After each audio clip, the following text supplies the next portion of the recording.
Choguel Maïga a présenté son plan d'action au Mali. C'était devant les membres du Conseil national de transition à Bamako.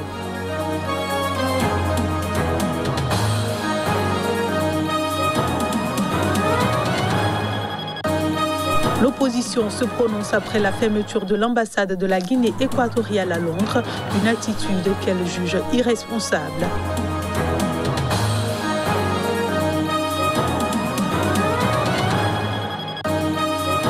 Et puis la réouverture de la route côtière désormais effective en Libye, elle intervient un mois après la reprise du trafic sur son tronçon occidental.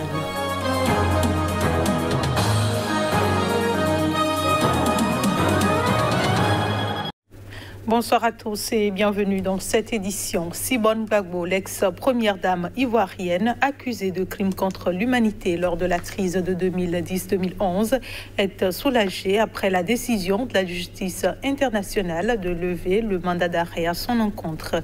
C'est ce qu'a affirmé son avocat, Maître Rodrigue Dadje, que je vous propose de suivre. C'est un sentiment de joie et de soulagement.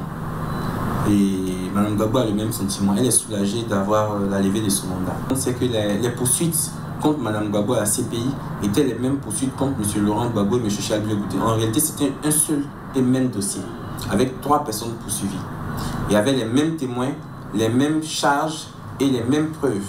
À partir du moment où la Cour internationale a acquitté définitivement le président Laurent Gbagbo et M. Charles Blé Goudé, les poursuites contre Mme Gbagbo ne se justifiaient plus. J'estime plutôt que c'est une décision même humaine à la demande du procureur, mais mécanique. C'est juste la conséquence, c'est les effets de l'acquittement en réalité. On n'est pas dans une véritable décision, on est plutôt dans les effets de l'acquittement. Le principal parti d'opposition en Guinée équatoriale a dénoncé l'attitude irresponsable du gouvernement qui a fermé son ambassade à Londres. Cette mesure a été prise à la suite de sanctions imposées par le Royaume-Uni contre le fils du président. Les précisions. Le mouvement Convergence pour la démocratie sociale, CPDS, un des rares partis d'opposition autorisés à s'exprimer, mais dont les cadres font des séjours réguliers en prison, ne peut rester silencieux devant la gravité des faits et l'attitude irresponsable du gouvernement de Guinée équatoriale, a-t-il déclaré dans un communiqué.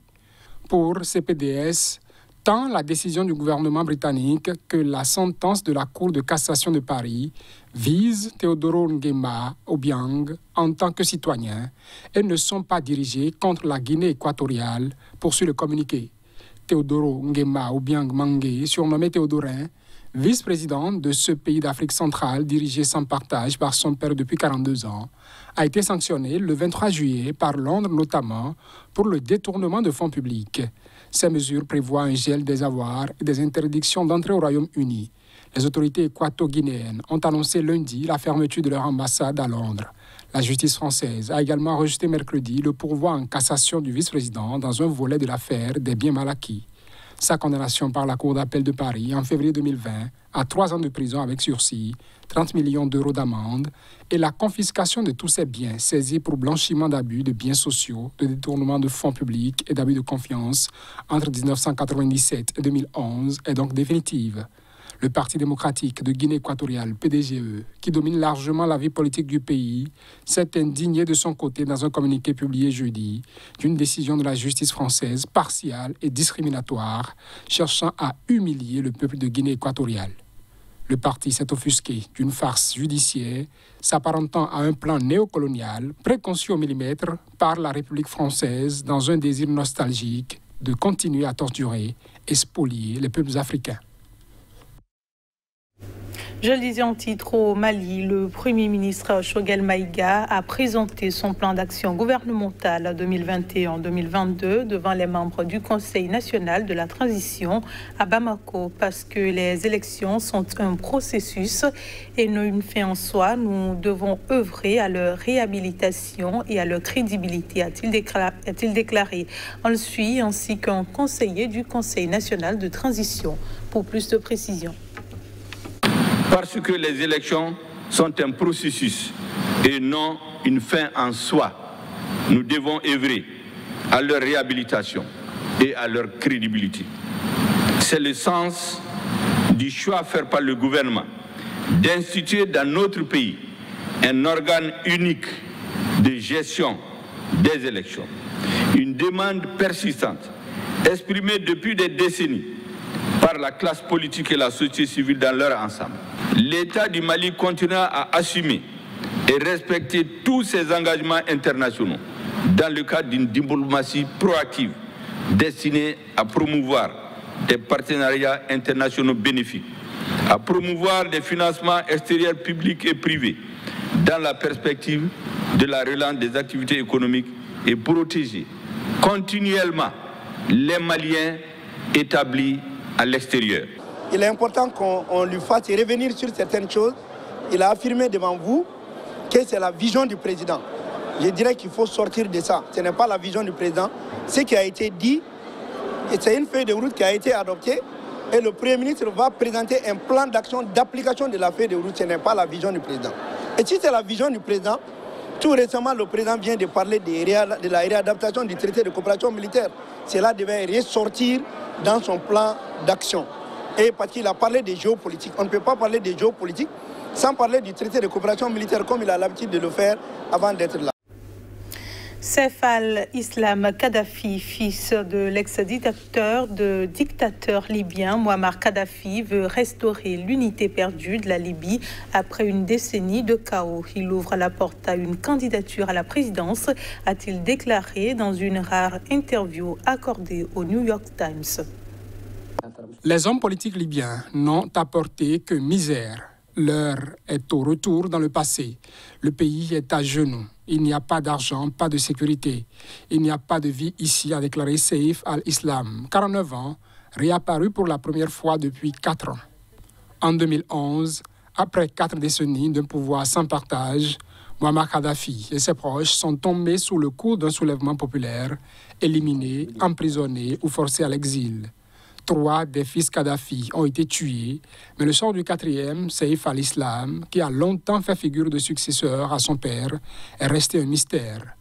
Capturé en novembre 2011 par un groupe armé à Zenten, dans le nord-ouest de la Libye, il a été condamné à mort en 2015, à l'issue d'un procès expéditif. Le groupe le détenant a néanmoins refusé de le livrer aux autorités ou à la Cour pénale internationale CPI, qui le recherche pour crimes contre l'humanité, mais l'a libéré en 2017. Depuis, sa trace s'est évaporée. Dans sa première rencontre avec un journaliste étranger depuis une décennie, Saif al-Islam a affirmé qu'il était désormais un homme libre et qu'il organisait un retour politique sans indiquer précisément comment. Désenchantés par la révolution, les rebelles qui l'ont capturé ont finalement réalisé qu'il pouvait être un puissant allié, a-t-il encore dit dans ce long entretien à l'édition magazine du New York Times. Une éventuelle candidature de Saif al-Islam serait confrontée à un problème de taille.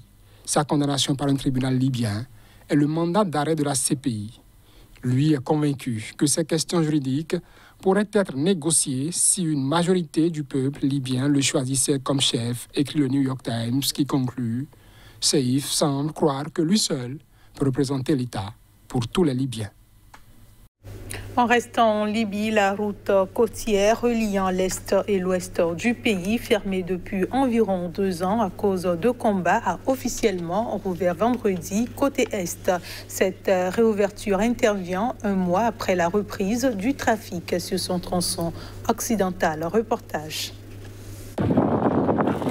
La route a rouvert à 9h temps universel et tout sera fait pour garantir la sécurité des voyageurs, a assuré dans un communiqué le comité militaire, formé par des militaires des 2 camps rivaux. Des voyageurs qui comptaient emprunter la voie de contournement ont été redirigés vers la côtière, a précisé à l'AFP un membre de ce comité. Fin juin, le Premier ministre Abdelhamid Deiba avait inauguré la réouverture de cette route côté ouest. Il restait depuis des barrages sur la partie de la route traversant la zone contrôlée par les forces de Khalifa Haftar, homme fort de l'est de la Libye. Cette route relie la partie occidentale du pays depuis la frontière avec la Tunisie à l'est jusqu'en Égypte. C'est une autre entrave à l'Union qui vient d'être levée, se réjouit le Premier ministre. En ce jour béni et historique, nous participons à l'ouverture du principal axe vital qui relie l'Est à l'Ouest de notre pays et qui facilite la communication entre les peuples du Nord et du Sud.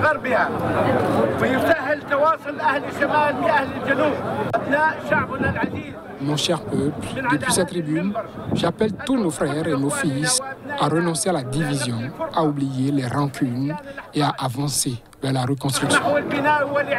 Le tronçon entre les villes de Misrata à l'ouest et Sirte au nord-centre, long de 300 km, avait été fermé en début de l'offensive menée par Haftar d'avril 2019 à juin 2020 en vue de conquérir Tripoli en vain.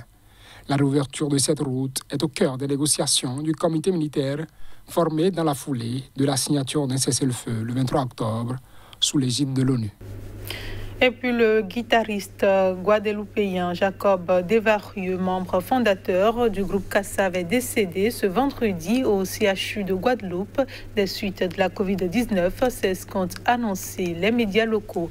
Âgé de 65 ans, Jacob Desvarieux avait été hospitalisé le 12 juillet dernier après avoir été contaminé par le coronavirus. Membre emblématique de Kassav, Jacob Desvarieux s'est éteint ce vendredi à Pointe-à-Pitre des suites du Covid-19 à l'âge de 65 ans.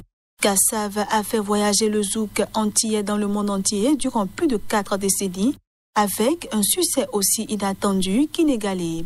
Le musicien guadeloupéen basé en métropole entretenait avec le continent africain et ses artistes une relation étroite de longue date. Sa voix rocailleuse, grave et presque discrète semblait taillée pour le blues. Mais c'est au rythme du zouk que Jacob Desvarieux s'est fait entendre et a marqué les esprits, même si le guitariste-chanteur s'est offert au milieu de sa carrière une escapade rappelant ses liens avec la musique du sud des États-Unis, le temps de l'album Euphrasin's Blues. Durant plus de 4 décennies avec la formation Kassav, dont il était devenu de facto le leader, Jacob Desvarieux a porté l'étendard de la musique antillaise. À son palmarès au sein du collectif, entre autres, le premier disque d'or pour la Guadeloupe en 1986, une victoire de la musique en 1988, 10 zéniths à Paris remplis pour les 10 ans d'activité 1989, 2 Bercy pour ses 20 ans, le Stade de France pour ses 30 ans, la Défense Arena, plus grande salle d'Europe avec 40 000 spectateurs, pour la décennie suivante en 2019. Reçu parfois par les plus hautes autorités locales, élevé au grade d'officier de l'ordre du mérite au Sénégal, Jacob Desvarieux et ses colistiers ont suscité la naissance de l'afro-zouk, un genre devenu très populaire sur le continent et ses îles voisines. Et c'est ici que se referme cette édition. Merci de votre attention et bonne suite de programmes sur Sika TV.